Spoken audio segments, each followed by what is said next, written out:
Good morning, Your Highness, Excellencies, friends and colleagues. I would like to thank you for the opportunity to be here today.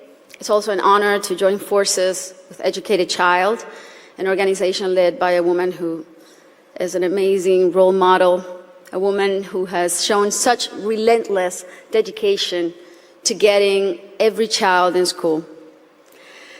This is such an exciting day for us because it marks the beginning of a new era in my home country, Colombia. Most of you may know me as an artist, as an entertainer, and that's indeed my calling and what I've been doing since I was 13 years old. But I never would have imagined when I started out that my work as an artist would end up being the vehicle for me to serve my greater purpose in life of working towards eradicating poverty through the power of education. As a Colombian citizen, inequality is a concept that sadly one becomes very familiar with at a very young age. It's a country like many others in Latin America where a few have a lot have almost nothing, and where if you're born poor, you will almost certainly die poor, and where people don't access equal opportunities. And because of that, generation after generation after generation live trapped in the same vicious cycle fed by prejudice and inaction. Growing up in my country when I was around 8 years old, I remember I saw kids my age who, instead of being in school, were already working in the streets, were barefoot in the park, kids like me, whose reality was completely different than mine, only because of the circumstances into which they were born. It was really hard for me to accept that something so unjust didn't have a solution. There had to be something that could be done. So I often asked myself why the adults around me were so resigned to the fact that these kids, who were just like me, or even their own children, were living in a parallel reality so different and so cruel. As Kofi Annan put it, poverty is intolerable in a world of plenty. So as soon as I had some success, the first thing I wanted to do was to invest as many resources as I could into what later would become the most meaningful project of my life, working for children. So I set out to find a team of people who dreamed big and worked hard and thought like me to help me right the wrongs that I had witnessed throughout my entire childhood. And that's when our foundation, the Barefoot Foundation, Pies Descalzos Foundation, was born. I knew, and I was only 18 years old then, but I knew that I wanted to focus on children and improving their lives, but I didn't know where to start. So I really felt that I needed to learn what the roots of inequality and low social mobility were.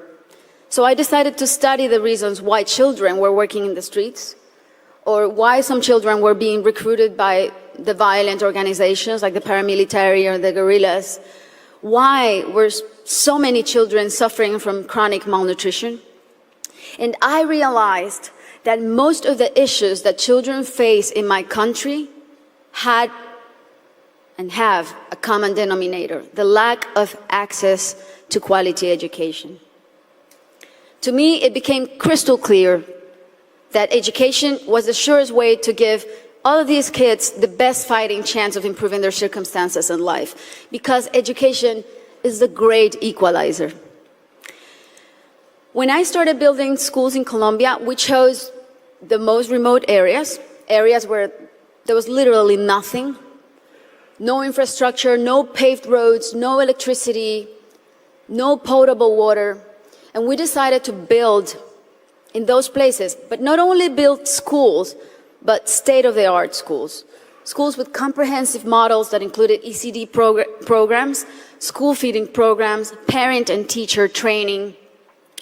And another very important part is we decided to engage the government as a strategic partner and made it nearly impossible for them to say no to doing their part by showing them results through our holistic model that really proved to work.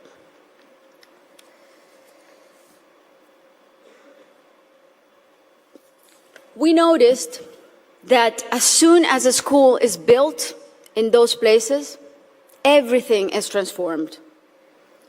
The improvements to the infrastructure were jaw-dropping. Electricity, potable water were made available, made accessible. Roads were paved. Malnutrition plummeted. But the best part of all is the academic results. The kids really responded academically. And now those kids who could have been recruited by the guerrillas or paramilitaries, or that could have had a completely different outcomes for their lives, they're now on their way to the university and thriving in their communities. Some of them are athletes, some of them are professionals.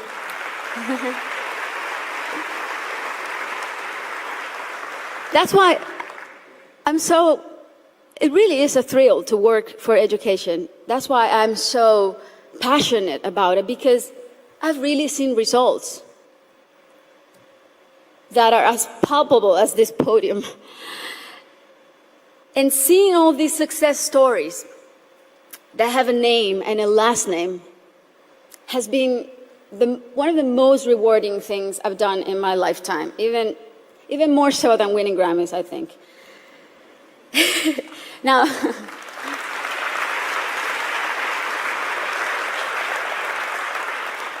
that said, our work is far from being done. Many developing countries are still rife with inequality and internal conflict, and there are a lot of kids who still need to be reached. History is not only the past. History is made every day in the present. And what matters now is how we go forward and how we fix what's wrong. And that is the real challenge. This is the goal of the SDGs and what people like Her Highness and myself and so many more of you who are adamant about achieving are here for. Facts don't lie, and numbers show what an incredible return on investment a quality education provides.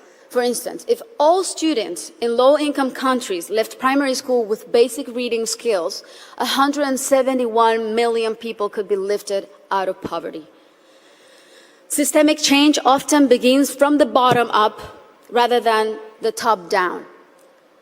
The government must take responsibility, and we should all put as much pressure as we possibly can, but the rest of all, the civil society, should also do their part. What we have discovered, both at Pies Descalzos and Educated Child, is that many times only one single barrier to entry, such as no access to transportation or basic needs like a functioning bathroom, can prevent a kid from attending school or even put them at risk of dropping out. Sometimes all it takes to change a child's life is the security of a hot meal in school or the ease of being able to hop on a bus that will leave you safely at your classroom's door. It's as simple as that. And these are simple interventions, and they don't cost a lot. The biggest effort really is in mapping the communities, in going door to door, searching for the out-of-school children, talking to the parents, talking to their families. Giving a name and putting a story behind these children is the first step to start rewriting their story. Over the next 3 years, we pledge to get 54,000 kids who are out of school or at risk of dropout into the educational system. Ultimately, more than 295,000 people will benefit from this project, including children, teachers, families, and community members. New schools and classrooms will be built. School kits and uniforms will be distributed. Children will be enrolled in school, feeding and transportation programs. Teachers will be trained in strategies and in how to identify those students who are at risk so they can receive psychosocial support. And we are extremely confident that this partnership is only the beginning. and will be the model to replicate throughout my country until not a single child is out of school. This is our responsibility. Thank you. This is our responsibility to our children and our debt to fulfill for the generations to come. Thank you very much.